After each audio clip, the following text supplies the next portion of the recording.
ಸ್ನೇಹಿತರೆ ಎಲ್ರಿಗೂ ಕೂಡ ಮತ್ತೊಮ್ಮೆ ನಿಮ್ಮ ಯೂಟ್ಯೂಬ್ ಚಾನಲ್ಗೆ ಪ್ರೀತಿಯ ಸ್ವಾಗತ. ಇತ್ತೀಚೆಗೆ ನಾನು ಹಲವಾರು ವಿಡಿಯೋಗಳನ್ನು ಎಸ್ಪೆಷಲಿ ಈ ಒಂದು ಸ್ಪರ್ಧಾತ್ಮಕ ಪರೀಕ್ಷೆಗಳ ವಿಚಾರಗಳಲ್ಲಿ ಬೇರೆ ಬೇರೆ ವಿಚಾರಗಳ ಬಗ್ಗೆ ಆ್ಯಂಡ್ ನನ್ನ ಒಪಿನಿಯನ್ ಬೇಸ್ಡ್ ವಿಡಿಯೋಗಳನ್ನ ಮಾಡ್ತಾ ಇದ್ದೆ. ಬಟ್ ಕೆಲವೊಂದಿಷ್ಟು ವಿಷಯಗಳಲ್ಲಿ ಕೆಲವೊಂದು ನಿಮ್ಗೆ ಗೊತ್ತಿರ್ಬೋದು ಅನ್ಕೊಳ್ತೀನಿ. ಅಭ್ಯರ್ಥಿಗಳು ಕೆಲವೊಬ್ರು ಕಮೆಂಟ್ ಮಾಡಿ ಹೇಳ್ತಾ ಇದ್ರೆ ಮೊದಲಾದ ಆಗ್ತಾ ಇತ್ತು. ಸೊ ಅದಕ್ಕಾಗಿ ನಾನು ಏನು ಮಾಡ್ತಾ ಇದ್ದೀನಿ, ಇತ್ತೀಚೆಗೆ ಯಾವುದೇ ವಿಡಿಯೋವನ್ನ ಮಾಡುವಾಗ ಕೂಡ ಮೊದಲು ಒಪಿನಿಯನ್ ಅನ್ನ ಕೇಳುವಂಥದ್ದು. ಸೊ ಹಂಗಾಗಿ KA ಒಂದು ನೇಮಕಾತಿ, ಇತ್ತೀಚೆಗೆ ನಡೆದ ನೇಮಕಾತಿ ಕುರಿತಾಗಿ ಯಾರೆಲ್ಲ ಅರ್ಜಿಯನ್ನು ಸಲ್ಲಿಸ್ತಾ ಇದ್ದಾರೆ ತುಂಬಾ ಜನ ಕೇಳಿದ್ರಿ. ಸೊ ಅಪ್ಲಿಕೇಶನ್ ಹಾಕುವಾಗ ಒಂದಿಷ್ಟು ತಪ್ಪುಗಳಾಗಿದೆ, ಸೊ ಆ ತಪ್ಪನ್ನು ಸರಿಪಡಿಸ್ಕೋಬೇಕು, ಎಡಿಟ್ ಆಪ್ಷನ್ ಬೇಕು ಅಂತ. ಅದ್ರ ಬಗ್ಗೆ ನಾನು ಎಡಿಟ್ ಆಪ್ಷನ್ ಬಗ್ಗೆ ಒಂದು ವಿಡಿಯೋ ಮಾಡಬೇಕಾ ಬೇಡವಾ ಅಂತ ಕೇಳಿದೆ. ಸೊ ಬೇಕು ಅಂತೇಳಿ 85% ಜನ ವೋಟ್ ಮಾಡಿರುವಂಥದ್ದು, ಬೇಡ ಅಂತೇಳಿ 15. ಬಟ್ ಜಾಸ್ತಿ ಜನ 85% ಮೆಂಬರ್ಸ್ ವೋಟ್ ಮಾಡಿರೋದ್ರಿಂದ ಬೇಕು ಅಂತ.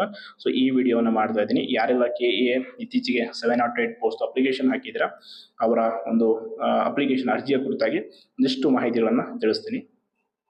ನಿಮಗೆ ಗೊತ್ತಿರುವಂತೆ 708 ಪೋಸ್ಟ್ ಏನಿದೆ, ಸೊ ಆ ಒಂದು ಹುದ್ದೆಗಳಿಗೆ ಯಾರೆಲ್ಲ ಅರ್ಜಿ ಸಲ್ಲಿಸ್ತಾ ಇದ್ರಿ, ಅದು ಕೊನೆಯ ದಿನಾಂಕ 31/10 ಇತ್ತು. ಸೊ ಅದು ಕೂಡ ಆ ಒಂದು ಕಡೆಯ ದಿನಾಂಕದಂದು ಕೂಡ ತುಂಬಾ ಪ್ರಾಬ್ಲಮ್ ಆಗ್ತಾ ಇತ್ತು ಅಪ್ಲಿಕೇಶನ್ ಹಾಕೋದಕ್ಕೆ. ಸರ್ವರ್ ಬಿಸಿ ಬರುವಂಥದ್ದು ಮೊದಲಾದ ಸಮಸ್ಯೆಗಳು ಆಗಿರೋದ್ರಿಂದ KA ನಿರ್ದೇಶಕರಿಗೆ ಮನವಿ ಮಾಡ್ಕೊಂಡಿದ್ರು ಆಸ್ಪಿರೆಂಟ್ಸ್ಗಳು. ಆ ಒಂದು ಕಾರಣಕ್ಕಾಗಿ ಮತ್ತೊಂದು ಅವಕಾಶವನ್ನು ಕೊಡ್ತಾರೆ. ಸೊ ಅದರ ಜೊತೆ ಇನ್ನೊಂದು ನೋಟಿಫಿಕೇಶನ್ ಕೂಡ ಆಗುತ್ತೆ. ಅದು ಕರ್ನಾಟಕ ರಾಜ್ಯ ಸಣ್ಣ ಕೈಗಾರಿಕೆಗಳ ಅಭಿವೃದ್ಧಿ ನಿಗಮ ನಿಯಮಿತದಲ್ಲಿ ಖಾಲಿ ಇರುವ ವಿವಿಧ ಹುದ್ದೆಗಳ ಭರ್ತಿಗೆ ಅದಕ್ಕೂ ಕೂಡ ಆನ್ಲೈನ್ ಅಪ್ಲಿಕೇಶನ್ ನೋಡಿಸ್ತಾರೆ.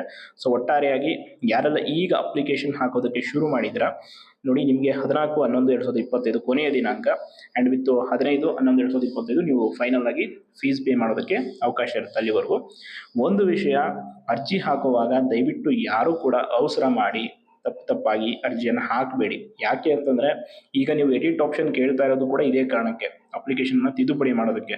ಸೊ ಇದ್ರ ಬಗ್ಗೆ ನಾನು ನೋಟಿಫಿಕೇಶನ್ ಅಲ್ಲಿ ಏನು ಕೊಟ್ಟಿದೆ ಅನ್ನೋದನ್ನ ಈಗ ತಿಳಿಸ್ತೀನಿ.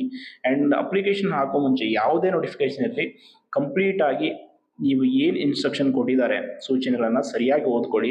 ಇಲ್ಲ ಅಂತಂದ್ರೆ ಈ ರೀತಿ ಸಮಸ್ಯೆಗಳು ಆಗೋದು ಕಾಮನ್ ಆಗುತ್ತೆ. ಸೊ ನೋಡೋಣ ಬನ್ನಿ, ನೋಟಿಫಿಕೇಶನ್ ಏನು ವಿಷಯ ಇದೆ, ಎಡಿಟ್ ಆಪ್ಷನ್ ಕೊಡ್ತಾರಾ ಇಲ್ವಾ, ಅದ್ರ ಬಗ್ಗೆ ಏನು ಕ್ಲಾರಿಟಿ ಇದೆ ಅನ್ನೋದನ್ನ ನೋಡೋಣ.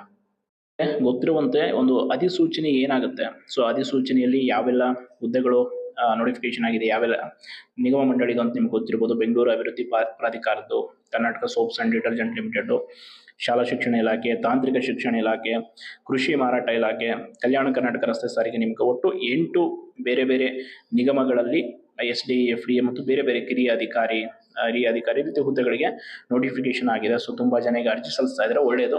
ಬಟ್ ಅರ್ಜಿ ಸಲ್ಲಿಸುವಾಗ ಪ್ರತಿಯೊಂದು ಹುದ್ದೆಗಳದ್ದು ನೀವು ಕರೆಕ್ಟಾಗಿ ನಿಮಗೆ ಯಾವ ಹುದ್ದೆಗೆ ಅರ್ಹತೆ ಇದೆ ಎಲ್ಲವನ್ನ ಕೂಡ ನೋಡ್ಕೊಂಡು ಅಪ್ಲಿಕೇಶನ್ ಹಾಕಿ. ಇನ್ನೂ ಕೂಡ ಟೈಮ್ ಇದೆ. ಸೊ ಹಂಗಾಗಿ ಯಾರು ಕೂಡ ಅವಸರ ಮಾಡಕ್ಕೆ ಹೋಗ್ಬೇಡಿ. ಅಪ್ಲಿಕೇಶನ್ ಹಾಕುವಾಗ 14ನೇ ತಾರೀಕುವರೆಗೂ ನೀವು ಅರ್ಜಿಯನ್ನು ಸಲ್ಲಿಸಬಹುದು. ಆ್ಯಂಡ್ ಅರ್ಜಿ ಸಲ್ಲಿಕೆ ಸಂದರ್ಭದಲ್ಲಿ ನಿಮಗೆ ಕೆಲವೊಂದಿಷ್ಟು ಸಾಮಾನ್ಯ ಅರ್ಹತೆಗಳು, ನಿಯಮಗಳೆಲ್ಲ ಕೊಟ್ಟಿರ್ತಾರೆ, ಅದನ್ನೆಲ್ಲ ಕರೆಕ್ಟಾಗಿ ಓದಿ ನೋಟಿಫಿಕೇಶನ್ ಅನ್ನ ಡೌನ್ಲೋಡ್ ಮಾಡಿಕೊಂಡು ಕರೆಕ್ಟಾಗಿ ಅಪ್ಲಿಕೇಶನ್ ಓದಿದ ಮೇಲೆ ನೀವು ಅರ್ಜಿಯನ್ನು ಹಾಕಿ. ಆ್ಯಂಡ್ ಇನ್ನೊಂದು ಪ್ರಮುಖವಾದಂಥ ವಿಷಯ, ನಿಮ್ಮ ಒಂದು ಸಿಲೆಬಸ್, ಯಾವ ಪರೀಕ್ಷೆಗೆ ಯಾವ್ದು ಸಿಲೆಬಸ್ ಇದೆ, ಸ್ಪೆಸಿಫಿಕ್ ಪೇಪರ್ ಏನಿದೆ ಎಲ್ಲವನ್ನ ಕೂಡ ಡೀಟೇಲ್ಡ್ ಆಗಿ ಅಪ್ಲಿಕೇಶನ್ ಕೊಟ್ಟಿದ್ದಾರೆ, ಅದನ್ನು ಕೂಡ ನೋಡ್ಕೊಳ್ಳಿ. ಆ್ಯಂಡ್ ಅದೆಲ್ಲ ಆದಮೇಲೆ ನೀವು ಅರ್ಜಿ ಸಲ್ಲಿಸುವಾಗ ಯಾವ್ಯಾವ ಪ್ರಮಾಣ ಪತ್ರಗಳನ್ನ ಹಾಕ್ತೀರಾ, ಮೀಸಲಾತಿದು ಏನೇನು ವಿಷಯ, ಅದು ಎಷ್ಟು ವರ್ಷ ಇರಬೇಕು, ವ್ಯಾಲಿಡಿಟಿ ಏನೇನು ಇರಬೇಕು ಎಲ್ಲವೂ ಕೂಡ ಇದೆ. ಕರೆಕ್ಟಾಗಿ ಅದೆಲ್ಲವನ್ನ ನೀಟಾಗಿ ನೋಡಿಕೊಂಡು ಆಮೇಲೆ ನಿಮಗೆ ಇಲ್ಲಿ ಕಂಪ್ಲೀಟ್ ಆಗಿ ಕೆಳಗಡೆ ಬಂದಮೇಲೆ ಒಂದು ವಿಷಯ ಸಿಗುತ್ತೆ. ಏನು ಅಂತಂದ್ರೆ, ಅರ್ಜಿ ಸಲ್ಲಿಸುವಾಗ ಈಗ ನೀವು ಕೇಳ್ತಾ ಇರೋದೇನು, edit option. So edit option ಕೊಡ್ತಾರಾ ಇಲ್ವಾ ಅಂತ ನೋಡಿ. ಕ್ಲಿಯರ್ ಆಗಿ ವಿಶೇಷ ಸೂಚನೆಗಳಲ್ಲಿ ಮೆನ್ಷನ್ ಮಾಡಿಬಿಟ್ಟಿದ್ದಾರೆ. ಅಭ್ಯರ್ಥಿಗಳು ಆನ್ಲೈನ್ ಮೂಲಕ ಅರ್ಜಿ ಸಲ್ಲಿಸುವಾಗ ಎಲ್ಲಾ ಮಾಹಿತಿಗಳನ್ನ ಸರಿಯಾಗಿ ಭರ್ತಿ ಮಾಡಿರೋ ಬಗ್ಗೆ ಖಚಿತಪಡಿಸಿಕೊಂಡು ನಂತರ ಅದರ ಒಂದು ಪ್ರತಿಯನ್ನು ಡೌನ್ಲೋಡ್ ಮಾಡ್ಕೊಳ್ಬೇಕಂದ್ರೆ ನೀವು ಅಪ್ಲಿಕೇಶನ್ ಹಾಕಿ ಅರ್ಜಿಯನ್ನು ಡೌನ್ಲೋಡ್ ಕಂಪಲ್ಸರಿ ಮಾಡ್ಕೊಳ್ಬೇಕು. ಸಮ್ಟೈಮ್ಸ್ ಸರ್ವರ್ ಪ್ರಾಬ್ಲಮ್ ಆಗುತ್ತೆ, ಇಲ್ಲ ಅಂತಲ್ಲ, ಬಟ್ ಅದಾದ್ಮೇಲೆ ಕೂಡ ನೀವು ಅಗೇನ್ ಅಂಡ್ ಅಗೇನ್ ರೀಟ್ರೈ ಮಾಡಿ ಡೌನ್ಲೋಡ್ ಮಾಡ್ಕೊಳ್ಬೇಕು. ಆ್ಯಂಡ್ ಶುಲ್ಕ ಪಾವತಿ ಚಲನನ್ನು ನೇಮಕಾತಿ ಪ್ರಕ್ರಿಯೆ, ನೀವು ಅಪ್ಲಿಕೇಶನ್ ಹಾಕಿದ್ಮೇಲೆ ಫೀಸ್ ಚಲನ್ ಕೂಡ ಡೌನ್ಲೋಡ್ ಮಾಡ್ಕೊಳ್ಬೇಕು. ಅದು ಕೂಡ ತುಂಬಾ ಇಂಪಾರ್ಟೆಂಟ್, ಅದನ್ನು ಕೂಡ ನೀವು ಡೌನ್ಲೋಡ್ ಮಾಡಿ ಇಟ್ಕೊಳ್ಳಿ. ಆ್ಯಂಡ್ ಅದಾದ್ಮೇಲೆ ಇದೆ ನೋಡಿ ಇಲ್ಲಿ ಇಂಪಾರ್ಟೆಂಟು 2ನೇ ಒಂದು ಸೂಚನೆ, ಅಭ್ಯರ್ಥಿಗಳು ಆನ್ಲೈನ್ ಮೂಲಕ ಅರ್ಜಿ ಸಲ್ಲಿಸುವಾಗ ಅರ್ಜಿಯಲ್ಲಿ ಯಾವುದೇ ಹಂತದಲ್ಲಿ ಅಥವಾ ಯಾವುದೇ ರೀತಿಯ ತಿದ್ದುಪಡಿಗಳನ್ನು ಮಾಡುವಂತೆ ಕೋರಿದ್ದಲ್ಲಿ ಸದರಿ ಮನವಿಯನ್ನ ಪುರಸ್ಕರಿಸಲಾಗುವುದಿಲ್ಲ ಅಂತ ಹೇಳ್ಬಿಟ್ಟಿದ್ದಾರೆ ಕ್ಲಿಯರ್ ಆಗಿ. ನೀವು ಅಪ್ಲಿಕೇಶನ್ ಅಲ್ಲಿ ನೋಡಿ, ಈಗ KE ಕಡೆಯಿಂದನೇ ತಪ್ಪಾಗಿದೆ, ಸೊ ಸರ್ವರ್ ಏನೋ ಪ್ರಾಬ್ಲಮ್ ಇತ್ತು, ಸರಿಯಾಗಿ ಕ್ವಾಲಿಫಿಕೇಶನ್ ಡೀಟೇಲ್ಸ್ ತಗೊಳ್ತಿಲ್ಲ ಅಂತ ಅಲ್ಲಿ ಕೇಳ್ತಾ ಇದ್ರ. ಅಂತ ವಿಷಯ ಇದ್ದಾಗ ನೀವು ಅದನ್ನು ಜೆನ್ಯೂನ್ ಕಾಸ್ನ ರಿಕ್ವೆಸ್ಟ್ ಮಾಡ್ಬೋದು. ಬಟ್ ನೀವೇ ಏನಾದರೂ ತಪ್ಪು ಮಾಡಿದ್ರೆ ಅಪ್ಲಿಕೇಶನ್ ಹಾಕುವಾಗ, ಸೊ ನೀವು ಅದನ್ನು ರಿಕ್ವೆಸ್ಟ್ ಮಾಡಿಕೊಂಡ್ರೆ ಖಂಡಿತವಾಗಿ ಎಡಿಟ್ ಆಪ್ಷನ್ ಸಿಗುವಂಥ ಚಾನ್ಸ್ ಇಲ್ಲ. ಬಟ್ ಆದರೂ ಒಂದು ವಿಷಯ ಹೇಳ್ತೀನಿ, ತುಂಬ ಜನಕ್ಕೆ ಈ ರೀತಿ ಸಮಸ್ಯೆ ಆಗಿತ್ತು ಅಂದರೆ ಸರ್ವರ್ ಪ್ರಾಬ್ಲಮಿಂದಾನೇ ಕೆಲವರಿಗೆ ಅಪ್ಲಿಕೇಶನಲ್ಲಿ ಪ್ರಾಬ್ಲಮ್ ಆಯಿತು ಅಪ್ಲಿಕೇಶನ್ ಆಗುವಾಗ ಅಂದರೆ ಅದನ್ನು ನೀವು ಕರೆಕ್ಟಾಗಿ ಮನವಿ ಮಾಡಿಕೊಂಡ್ರೆ ನಿಮಗೆ ಕೊಡ್ಬೋದು. ಇಲ್ಲದೇ ಹೊರತು ನೀವಾಗಿ ತಪ್ಪುಗಳನ್ನು ಮಾಡಿಕೊಂಡ್ರೆ ನಿಮಗೆ ಎಡಿಟ್ ಆಪ್ಷನ್ ಸಿಗುವಂಥದ್ದು ತುಂಬ ಕಡಿಮೆ ಚಾನ್ಸಸ್ ಇದೆ. ಸೊ ದಯವಿಟ್ಟು ಅಪ್ಲಿಕೇಶನ್ ಹಾಕುವಾಗ ಕರೆಕ್ಟಾಗಿ ಅರ್ಜಿಯನ್ನು ಸಲ್ಲಿಸಿ.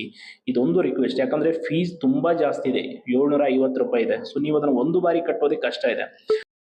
ಮೊದಲೇ ಪರೀಕ್ಷಾ ಶುಲ್ಕ ಜಾಸ್ತಿ ಇದೆ, 750 ರೂಪಾಯಿ ಇದೆ. ಒಂದು ಅಪ್ಲಿಕೇಶನ್ ಹಾಕೋದಕ್ಕೆ ಕಷ್ಟ ಇದೆ, ಅಂಥದ್ರಲ್ಲಿ 2 ಅಪ್ಲಿಕೇಶನ್ ಹಾಕೋದಕ್ಕೆ ಆಗಲ್ಲ.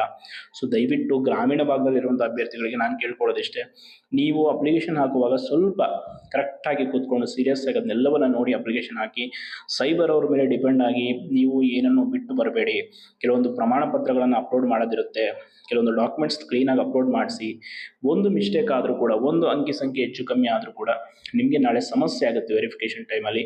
ಫಸ್ಟ್ ನೋಟಿಫಿಕೇಷನ್ ಇದು. ಸೊ ಹಾಗಾಗಿ ಕರೆಕ್ಟಾಗಿ ನೀವು ಅದಕ್ಕೆ ಇದು ಮಾಡಿ. ಆ್ಯಂಡ್ ಇನ್ನೊಂದು ಸುಳ್ಳು ಮಾಹಿತಿ ಅಂತ ಕೂಡ ನಿಮ್ಮದಲ್ಲಿ ನಮೂದಾಗ್ಬಿಡುತ್ತೆ. ನೀವು ತಪ್ಪಾಗಿ ಏನಾದರೂ ಇದು ಕೊಟ್ಟರೆ, ಕೆಲವೊಂದು ವಿಷಯಗಳನ್ನು ಮೆನ್ಷನ್ ಮಾಡಿಬಿಟ್ರೆ ನಿಮ್ಮ ಅರ್ಜಿಯೇ ಅಲ್ಲಿ ಕಂಪ್ಲೀಟಾಗಿ ರಾಂಗ್ ಅಂತ ಆಗುತ್ತೆ. ಹಾಗಾಗಿ ನೀವು ಅದನ್ನು ಯಾರೂ ಕೂಡ ಆ ರೀತಿ ತಪ್ಪುಗಳನ್ನು ಮಾಡಿಕೊಳ್ಬೇಡಿ. ಆ್ಯಂಡ್ ಹೆಚ್ಚಿನ ದೂರವಾಣಿ ನೋಡಿ, KEA ಹೆಲ್ಪ್ಲೈನ್ ನಂಬರ್ ಕೂಡ ನಿಮಗೆ ಇಲ್ಲಿದೆ.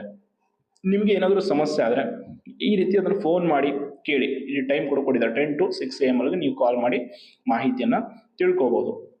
ಆ್ಯಂಡ್ ನೀವು ಅದಕ್ಕಿಂತ ಹೆಚ್ಚಾಗಿ KEA ಇಮೇಲ್ ID ಕೊಡಿದ ಮೇಲ್ ಐಡಿಗೂ ಕೂಡ ಮೇಲ್ ಮಾಡಿ ಮಾಹಿತಿ ಪಡೀಬೋದು. ಅದನ್ನು ಹೊರತುಪಡಿಸಿ ನಿಮಗೆ ಎಡಿಟ್ ಆಪ್ಷನ್ ವಿಷಯದಲ್ಲಿ ನಾನು ಹೆಚ್ಚಿಗೆ ಏನು ಹೇಳೋಕ್ಕಾಗಲ್ಲ. ಇರುವಂಥದ್ದು ಸೂಚನೆಯಲ್ಲೇ ಕೊಟ್ಟು ಬಿಟ್ಟಿದ್ದಾರೆ.